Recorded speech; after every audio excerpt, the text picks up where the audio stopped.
it's so funny to me about the college football playoff and how people have reacted to things that I'm saying in regards to like, oh, it's because it's about Notre Dame. It's like, no, actually, we're going to have a nice little segment here, and I'm going to teach you some things why if I was a Miami fan, I would be very frustrated with being left out last year and almost being left out this year. And I'll explain why. And if I was a college football fan or if I'm a BYU fan, I'd be very upset about being treated differently than Bama was treated. And there's reasons why. Yeah. So we can all act like everything's on the up and up and that money's not involved and there's not motivation to get certain conferences, certain teams, and have certain things happen. I mean, we've talked about the college football playoff, how the committee, right, doesn't want to have rematches because we've already seen these games. Like, what's the point of having a rematch? We literally have 2 of them in the first round in this year. 2. I like rematches personally. Well, okay. Rematches when they're not orchestrated the way they are by this committee. Sure. So if you had a rematch where they have to win a game or 2 to get there, that's one thing. But to then have a rematch where it's like, we've seen Bama, Oklahoma. Does anyone really care to see that again besides Alabama, Oklahoma? Oklahoma's offense stinks. Alabama's defense and really offense in the SEC championship game stinks. They didn't show We've up. watched that before. Do we need to see Ole Miss blow out Tulane again? Dang. We've already watched that matchup. Well. But this is how we construct our national championship in college football. And it's crazy because, you know, the playoff and tournament format is obviously one of the greatest things about men's basketball, women's basketball, like that March Madness. And it's celebrated, it's awesome. And instead, we have a network in ESPN that makes this drama-filled, stupid show on Tuesday nights, and they use it just to make money off of. And then we get into the playoff, and we're like, yes, this is for the national championship. Well, no, it's not. You don't have the 12 best teams in there. And I'm not like advocating too for saying like, hey, a team like Tulane should make it in or JMU should make it in. But again, as we talk about this, I will show you how messed up the entire process is. Well, I mean, let's get into it. Yeah, let's do it. Yeah, Well, let's do some off. radio formatics. We got All right. radio formatics. Let's fire off. We've already gotten the particulars out of the way, the details of the show out of the way. The college football playoff is out. For those of you that aren't aware, here's your 1 through 12 with Indiana as the number 1 seed. You've got Ohio State 2. You're going to have Georgia sitting at 3, Texas Tech at 4. The 5-12 matchup will be Oregon and James Madison. You're going to see as well Miami and Texas A&M. You've got Ole Miss Tulane, as Brady mentioned, and you've got the rematch of Alabama Oklahoma, which we saw earlier in the year as well too. So missing in this whole conversation is Notre Dame, who, in my opinion, was strung along. And I talked to Brady about this actually off the air, and it was, in the midst of a hardware store fire near his house, that the idea that after wins, you would then decide to flip Notre Dame and Alabama was the first signal. Okay. This is a script. It's a scripted television show. They were written into the script, and now we're getting towards the final episode where the switch is going to happen, and Alabama goes out, gets knifed in the SEC championship game. Wasn't even close. Not even close. They've got 3 losses, but they're in, and Notre Dame is on the outside looking in. Go ahead, Q. I'm gonna let you have it. It's not. Okay. So I think there's a number of ways of looking at this. Like there's the case for Notre Dame, and I think a lot of people who look at Notre Dame's case were like, "Well, they lost the head-to-head to Miami." That's correct, and I think you guys know, and anyone who knows that I've talked about this situation is the comparison to me was never Notre Dame and Miami. I've always said that like head-to-head does matter.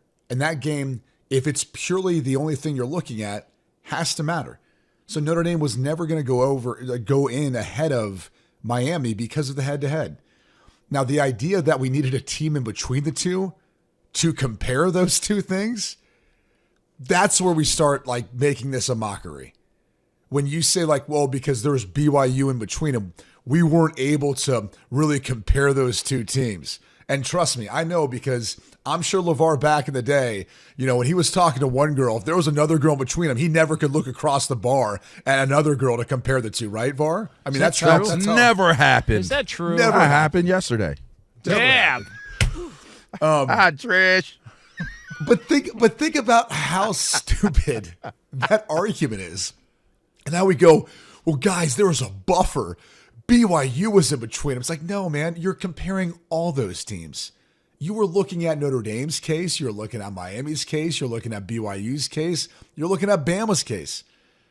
But the truth of the matter was, in a week where Notre Dame was ahead of Alabama, both teams won much more convincingly versus a losing team, versus another team who was a losing team in Auburn and nearly dropped that game. They jumped Alabama ahead of Notre Dame. And the rationale behind that is inexplicable. Some would say, well, the College Football Playoff Committee penalized Alabama too much when they lost to Oklahoma. So this was a way of moving them back where they should have been in the first place. There was that little spun narrative out there. There was others who felt like, well, this was actually a move to put Alabama in a position where, regardless of outcome, they were going to make it into the college football playoff because they're Alabama and they've got a good resume of wins. Which, all right, are we not going to then factor into who they've lost to and how they've lost? How are we looking at these teams as what they are as teams? Are we looking at just their ceiling by what they've done when they've won? Do we look at their floor? Because the floor is pretty low at Alabama. I mean, let's just look at their week 1 loss to Florida State, another losing team who's bad. I guess we don't take that into consideration, at least not those week 1 games for Bama, just for Notre Dame and Miami. So when you really start looking at how this committee had compared the teams, there was things they did along the way that made no logical sense, no rational sense, outside of saying this was purely for TV. There was no reason to wait to move Miami ahead of Notre Dame in the rankings. They could have done it all year. Miami beat Notre Dame week 1. There was never a reason to move Miami behind Notre Dame. Notre Dame started off 0-2. They always could have kept Notre Dame behind Miami. So the committee purely did this for theatrics as a part of ESPN because it's Notre Dame and using that brand. That's where I think a lot of people are frustrated with this, because it's not just about not making the playoff. It was being a pawn in a TV show for a network that has no ties to that brand or that school. And then when you look at the brands they are propping up, Miami, which would have been if they're not for them, they're the only team representing the ACC. Who owns the distribution to the ACC? ESPN. Oh, ACC Network. I knew it was theirs. SEC. I didn't know it was ACC. I didn't know that. Who owns the distribution to the SEC? Yeah, ESPN. ESPN. They own both. I didn't know that. So when you really look at years old. What occurred, and if you look at the Big 12, it's split. It's Fox and it's ESPN. So when you look at that, you go, that's kind of odd. You got two of the teams that you're really trying to prop those conferences up, which, and again, just to dive deeper into it, let's just talk about how Miami got where they got, and how the ACC got where they got. Because as I'm making a case for what I think Notre Dame was frustrated by, you also have to understand, and we'll get to the Bama and the SEC championship game, but if you look at the ACC championship and how it was constructed, the reason why they only have one team in, it's an at-large bid, not their conference championship, is purely on Jim Phillips. It's purely on the ACC for the manner in which they construct their tie-breaking scenarios to determine who plays in that championship game. So congratulations to Manny Diaz and Duke and those players. They won the ACC championship this year. Were they the best team in the ACC? Of course not. And mind you, not only are they not the best team in the ACC, they weren't the team that was going to end up going on to go play for a national championship, which is a shame because it kind of provided like a false sense of what these players and coaches could achieve. Because at 8-5, you're not getting in the playoff. You're not. And because of the tie-breaking scenarios that were, I believe, head-to-head, and it's like, percentage of record versus common opponents and their win-loss record, that's the ACC's tie-breaking scenario to determine that Duke and UVA were best suited to go play for the ACC championship. We find ourselves in this entire situation where you get Tulane and James Madison, the Sun Belt champion, both a part of the playoff. Now, you're going to ask, why is that? It's because the AAC, for example, in their tie-breaking criteria to determine who plays off for their conference championship, it reads like this: head-to-head. Okay, if that doesn't break the scenario, you go to the next thing. What's that? College football, highest-ranked college football playoff teams, which makes the most sense for every conference that's trying to play into the college football playoff to play for a national championship. Ultimately, your conference is trying to determine who are those best two teams that are going to play for our conference championship and then go on to play for a national championship to represent our conference. And because the ACC wasn't able to identify that they could send a team with 5 losses to their conference championship, that if they win, which again, congrats to Duke, awesome game, awesome seeing them be able to survive and still, go get that thing in overtime. But they could not foresee that if that team was going to win, they were going to end up being left out of the playoff. I mean, ESPN had a crew there waiting, being like, oh, we'll see if Duke gets in. It's like, yeah, no, there's no shot. There's no shot. Like, what are you talking about? And so because of that, and the way it's worded in the college football playoff, you had to end up having the 5 highest ranked conference champions get access in the tournament. So you have the SEC, the Big 10, and the Big 12 with Texas Tech, but you still needed 2 more conference champs.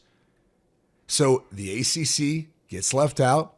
The AAC, again, a better worded tie-breaking scenario, allows North Texas and Tulane to play off for it, and obviously Tulane to move on into the playoff, and then James Madison from the Sun Belt. And if they would have tweaked the language to be that of the AAC in the ACC championship, it would have been Miami playing off against UVA. What would that have meant? Miami probably beats UVA. There's an extra spot. James Madison doesn't get in. Notre Dame would have ended up getting it as an at-large bid. It could have been BYU. That would be then up for debate. So I'm not even just making a case for Notre Dame. But based on how the College Football Playoff Committee saw it, they did rank Notre Dame ahead of BYU. So that's who would have gotten that final spot. So there's just one example of the ineptitude of the ACC in that conference. Again, distributed by the ESPN. ESPN has their hand in all of this. And because of their own inability to determine the best suited conference champion, they end up finding themselves in the midst of all of this, completely fumbling it, but then lucking out because the committee throws Miami in there to save the ACC the representation. And again, ESPN for having a conference that was basically going to be left out because of the stupidity of those involved not being able to figure out their own conference champion. They've kind of spit on conference championship games, basically, is because they've determined that, well, look, as long as because anybody that watched the SEC title game, that wasn't close. No, it wasn't competitive. It never at one point during that game did I look at it and go, "Ooh, I don't know, man, Alabama's got a shot here." That wasn't close. And so if you're using the same rationale as to why BYU got left out or why it's like, okay, well then make that work. That's the next part of the conversation is why does BYU get countered and knocked down after the performance in their Big 12 championship game and not Bama? And in fact, on average, over the 4-team playoff for 10 years, the average was teams that lost in the conference championship would move down 2 spots. And I just had someone send me a piece of research, and it was like the last 3 years, the only team to lose in their conference championship and not move down is Alabama. And to further that point, The only team in SEC conference championship history to not score a point for 3 quarters is this year's Alabama team. This year's Alabama offense. Which, by the way, Ty Simpson, the passing game, is the only thing that's kept that entire offense together. They can't run the football. They can't stop the run. This is not like your Nick Saban Alabama teams. It's not. I wouldn't be shocked if Oklahoma didn't beat him again. And Oklahoma can't score. Poor John Mateer's got to deal with a surgically repaired thumb or a messed up thumb, and their offense has struggled. But, like, again, that plays to these ideas and thoughts and conspiracy theories that this is what ESPN wants, because there are a lot of the teams that, you know, they're beholden to, given their distribution within the SEC and the ACC and how they wanted this whole thing to work out. They didn't want to leave out a Bama team, which I think if you wanted to set that precedent, you had every right to leave Bama out based on that performance and laying an egg. But they tried to send a message really to Notre Dame that they want to penalize teams for playing in a conference championship weekend. And I'll just add on top of that, for all the people who are like, yo, you need to join a conference, here it is. LaVar, how many teams in the semifinal last year won their conference championship? Ooh. In the semifinal of the college football playoff? Yeah, last year. 0. The first expanded 12 teams. 0. That is dead on correct. How many teams in the national championship? How many teams that won it all last year? 0. There you go. The other glad I could assist you there. Just listening to on the this and I'll give Sean McDonough credit because I'm giving Brady Quinn credit. Did you hear what this dude just ran off, bro? Listen, bro, I think he needs to be like clinically diagnosed. Like you got some type of issue, man. I'm telling you. I don't get it. The spectrum. I don't get it, bro. He touched, man. He's touched. I'm sitting there trying to keep my mouth off of the table. I'm like, what the F is? Sound like a cyborg, like a computer. Like, type it in, enter. So they had Thank God for the internet. They had a lot. Golly. They had a lot of time to kill during the SEC championship game. They definitely did because it wasn't good. It wasn't worth it. So Sean McDonough is making the point, or he should brought have up, opted out like Notre Dame did. Sean McDonough brought up the point. He said, you know, why was Notre Dame knocked down a spot, and why were they swapped with Alabama? Like that's, and he tried to make the argument to be fair and balanced. And Greg McElroy is like, well, I think they were just correcting the fact that Alabama was punished too hard, dropping from 4 to 10 for their loss to Oklahoma. And it's like, all right, so what are we doing? Are you script doctors? Like, hey, you know, we wrote this thing out, but we didn't like how that went. So after the fact, we're going to go and then we're going to start correcting things. Like is that how this whole thing is done now? Like, is that because if that's the case, then why waste anybody's time in the build up until we get to the final rankings? Just release the final rankings, figure out what you guys want to do, and don't spend time discussing in a meeting, go to television, announce your rankings, and then a few weeks later decide, you know what? Upon further review, we were too harsh on them. We'll go ahead and swap them a spot. I still think none of it makes sense. The problem with what you're saying is it still runs into the problem that Q is presenting. And that there is, it clearly showed itself this year that the agenda is clear. It's clear. And waiting to do the rankings, I don't think that rectifies it. Like, the fact of the matter is you want the teams in that you want, and they're representing the bottom line that it's going to represent. I think it's very simple. I mean, Q just explained gave y'all like a class on it, and if you're taking notes on it, you can understand more of the why. But at the end of the day, the dilemma is you have conflicting interests with the people who own the college football playoff. Period.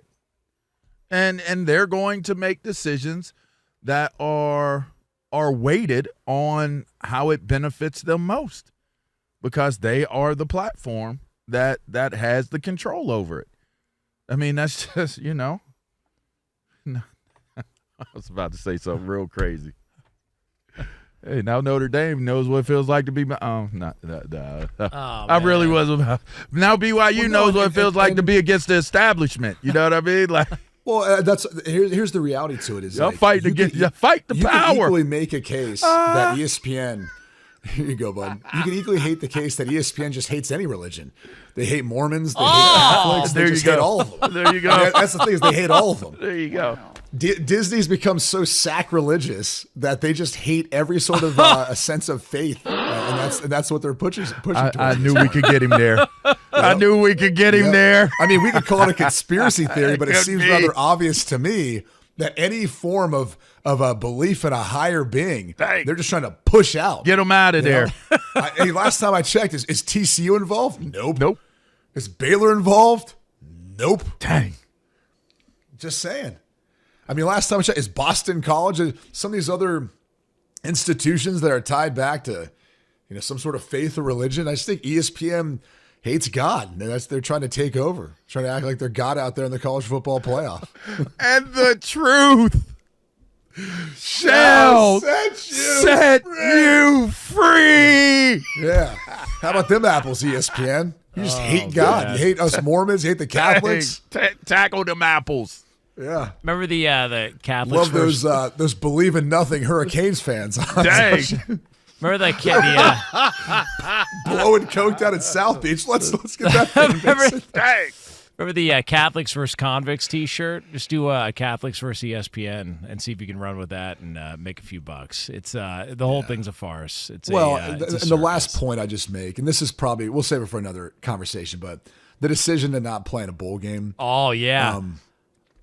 Do people realize other teams have opted out of this? This is actually a trend, but it's like, oh no, Notre Dame's doing it now. It's like, well, yeah, there's a lot of conversation around that.